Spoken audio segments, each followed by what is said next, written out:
nous avons écrit un courriel na président ya parlement ya Chine pour toyeba ne fût-ce que pour na ba réfugié toyeba qu'est-ce qui se passe parce que ezali inconcevable toyebi virus ndenge bandi lelo ekoma na Chine banoir bakoma discriminé que bango bato bazali porteur ya virus ya corona. Toteko komango lelo on ne sait pas, peut-être comme tozali na tombo bakoki akoki ko répondre biso. Mais alerte o na ye nango ezali na bandeko na biso bazali na diaspora, même en Asie, même en Europe, partout en Amérique. Kokebi sabino que ce que nous constatons maintenant na ba hôpitaux ezali inconcevable. Nauti reçoit tout de suite là un message d'un ami qui est un Américain d'origine libérienne. Ami wana azali d'abord sportif, ami wana en bonne santé, atikala kozwa souci de santé, lobby na tongo na area New York. Cet ami a eu moins problème, il y a l'ino. Mot de dents. Et pendant qu'il y a de cela 2 jours, à mon que non, pas si ils ont continué toujours, accueilli dans l'hôpital, accueilli comme un dentiste, pour nous aider dans le mot de dents. A komi na hôpital akutani na akei na réception ya cabinet ya dentiste ezali hôpital ya munene na kati kuna ba service eza ibili era komi kuna apesi identité na ye ba yebisi avanda à un moment donné ba sengi à se déplacer place avanda ki ba keko chaye na chambre mususu ye moko et par la suite baye komema ye na département mususu oyo eleki kuna na département mususu moto moko ayebi ya 2 heures après ndeko oyo bayaki na ye na libanda abandaki kozela ye na réception ya hôpital baye koannonce ye que ton frère a koufi na coronavirus. Na uti kozwa message wana kaka sikoyo. Ndeko wana azali ko comprendre te, abengi ngai, ayebi ngai, abengi ngai pour me dire que non monsieur, excusez-moi, na yebi yo, tokutana na New York, na cadre ya misala ya ONU. Voilà ce qui se passe maintenant, ndeko azolela aza moto ya Liberia, mais ndeko na ye akoma moto ya mboka wana. Voilà, aje problème ya lino, ayoki lino pasi 2 jours, et lobi na tongo nango akei na hôpital a mona dentiste, atikala kozala na fièvre te, aza na rime te, aza na symptôme moko ya coronavirus te, akei na hôpital pona lino, akende komona dentiste. Si vous avez une fièvre, vous avez un dentiste. Si vous avez malaise, vous avez un dentiste. Vous avez un dentiste, si vous avez un mot de dents. Vous avez un dentiste, au lieu dentiste, attend le problème de l'ino, vous avez un service mususu, vous avez un libanda. Pour que asili sana dentiste, vous avez un baye ko informer ye ke ndeko na yo ba mimie na service mususu kuna akende na service wana 2 heures après bazo informer ye ke ndeko na yo akufi na coronavirus et ndeko wana contacter ngai pour que na meka ko intervenir si ya moyen basala autopsie ya ndeko na ye mais ezali très difficile parce que mathieu déjà na ba conteneur na bango na ABC ameka mpe ko déclarer corps ya ndeko na ye ayebisi ngai procédure eza mwa pasi na circonstance oyo toyebi ke na New York bibembe nyonso bato bazokufa bazozwa bango mbala moko bazoketya bango na bafosse commune bato bakoma na New York bayebi parke ya monene bato bakenda kozwa mopepe kuna ekomi sikoyo cimetière bafosse commune bazobwaka bato kuna. Alors yango nalobi nasala mwa petite vidéo oyo kosenga na bandeko na biso oyo bazali na diaspora nayebi ke ezali très difficile so ozali na bamalaise oyo ezali peut-être lié na coronavirus na hôpital esika bozokende il faut kosala attention. On ne comprend plus rien. Na États-Unis par exemple na ville ya Chicago 70% na français na biso balobaka 70% ya ba mort na coronavirus bazali ba noir. Na New York idem 80% ya bato bazokufa na coronavirus bazali ba noir. Argument tozozwa na gouverneur ya New York même Trump balobi non ba noir bazokufa mingi parce que bazali ba pauvre et pauvreté na bango et pesa mwa maladie belé par exemple le diabète par exemple bato bazali na tension hypertension bango nde bato bazali plus exposés na coronavirus. Mais moi je connais beaucoup de blancs au bazali ba diabète baza ba diabétique plutôt et nayebi ba blanc ebele au bazali na hypertension. Et pourquoi bazali kokufati kaka ba noir ke ba noir na bazali na diabète ba noir na bazali ba hypertendie et ya mwana coronavirus ezo ba omiki. Soki okei na Europe bandeko balam tozali kozwa na Europe c'est la même chose. La plupart ba mikolo na ba noir soki bakei na ba hôpitaux mingi bazo bimate. Je ne dis pas que bango nyonso bazo bimate ba guéri bazali mais mingi bazo bimate ba vieillard en plus ba noir. Alors moi petite vidéo où ezali juste na bandeko na biso tozali na diaspora soyo oyoki mwa malaise mais ka mpe kobundana nanu yo moko na ndako parce que soki bamemi yo na hôpital bake place yo na urgence wana oza na droit ya garde malade te ya ndeko na yo po asurveiller ayeba nini bazopesa yo kisi nini bazopesa yo ezali pasi. Alors bato oyo bazali censé ko sauver biso pour que ba sonner tirer sonnette d'alarme oyo et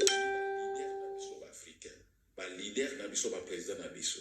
Hélas ba président na biso bazali ba poltron ba leader na biso bazali ba poltron face à l'occidentaux bakoyi koloba yango te nani siko ko sauver biso. Je pense que ezali kaka biso moko. Donc tozomona ke tendance ezokende na ko changer et ba victime mingi ce sont de noirs na bamboka oyo nazali ko na uti kotanga. Et comme vous le savez, bango moko déjà babandi ko se positionner que virus oyo koma virus moko et banda ko réapparaître.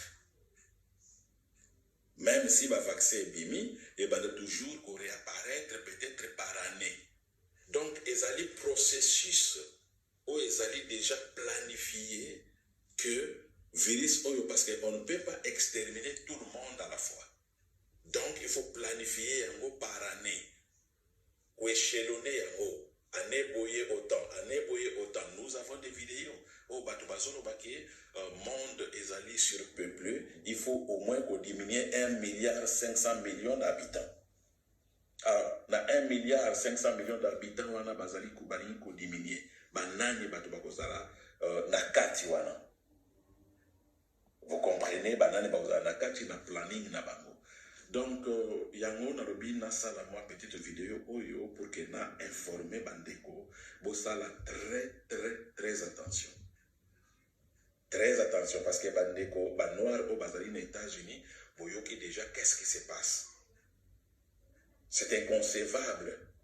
Ba noir oyo bazali ko représenter bazali mingi te. Par exemple na New York, na Chicago, mais banoir bato bazali kokufa ebele ndeko oyo nazali koloba uti kokufa azali pauvreté ndeko oyo asalaka na système des Nations Unies azali pauvreté tosala na ye na ba commission ebele tosala bloc na ye pona ba question mosusu qui concerne l'Afrique et aller voir comme ça à tout moment soki naza na ye na bandai koyebisa toujours que mes enfants balingaka bato oyo bazali na concurrence lokola yo donc oyo bato balingala bapake c'est un sportif aza na problème ya maladie te voilà hélas akei na hôpital mpona problème ya lino il pouvait garder kovanda na ndako mais azeli 2 jours lino ezosala mpasi alobi akei na hôpital ye moko moto akei na hôpital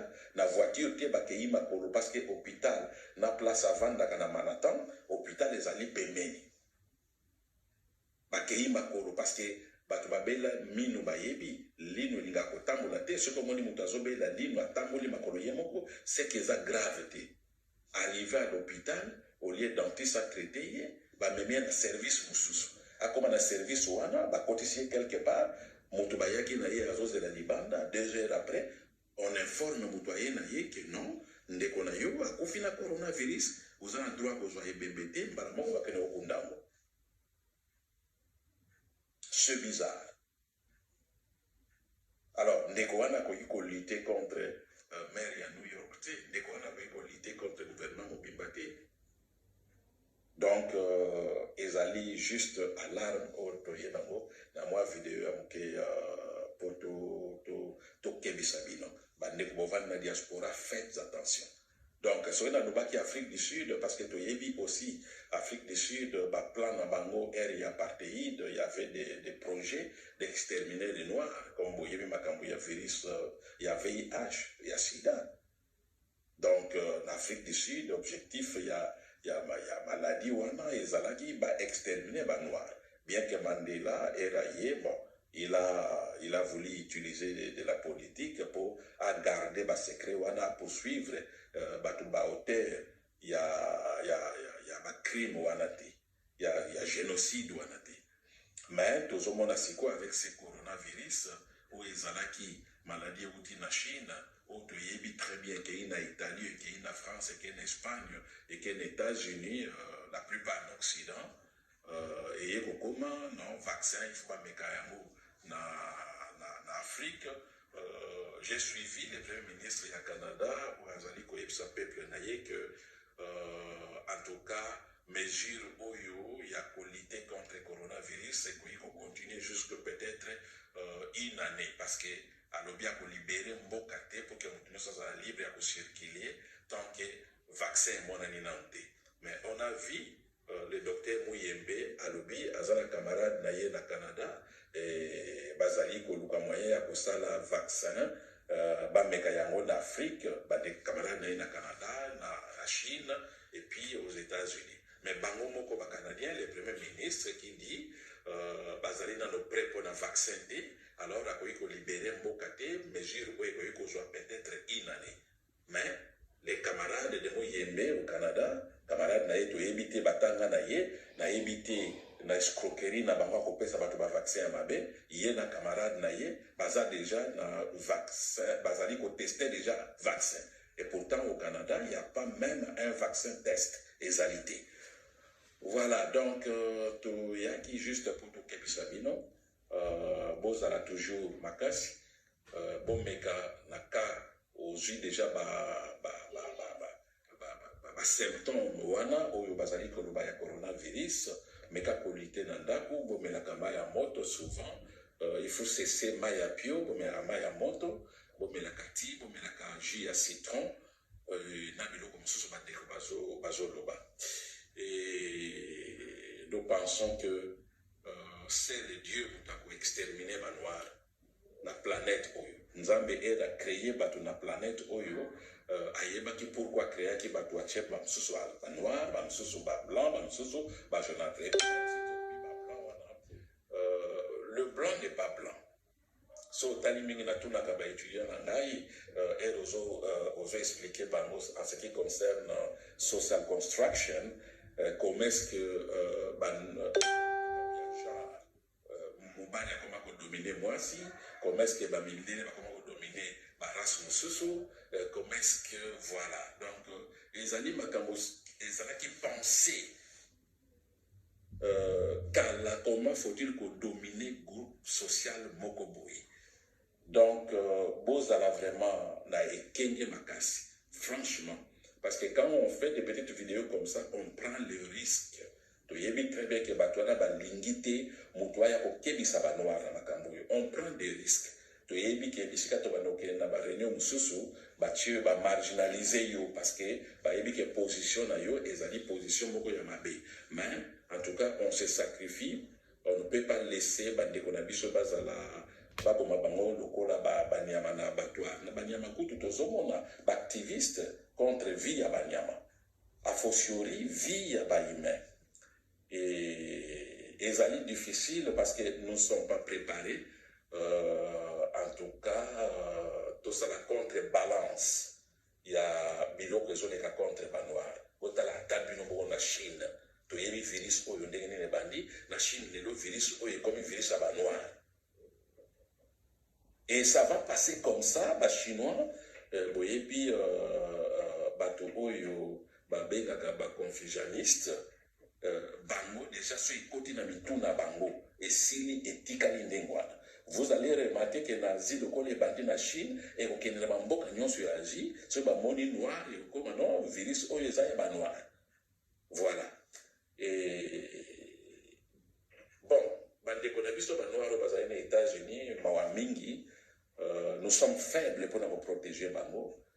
Tozomona te association ya ba noir, ba médecins noirs ba meka mpe ko lutter contre yango pour que basala ba hôpitaux moko de fortune pour que hôpitaux wana emeka ko aider ba noir wana soki bazali na problème bakena na hôpitaux wana ke bakena na ba abattoir oyo bazotiela bango inconcevable. Soki okei na ville lokola New York, soki okei na ville lokola Chicago, na babalabala eza kaka bo babengaka ba sans domicile, eza kaka ba noir te, ba latino américain bazali tout le monde bazali na babalabala, tout le monde a bango.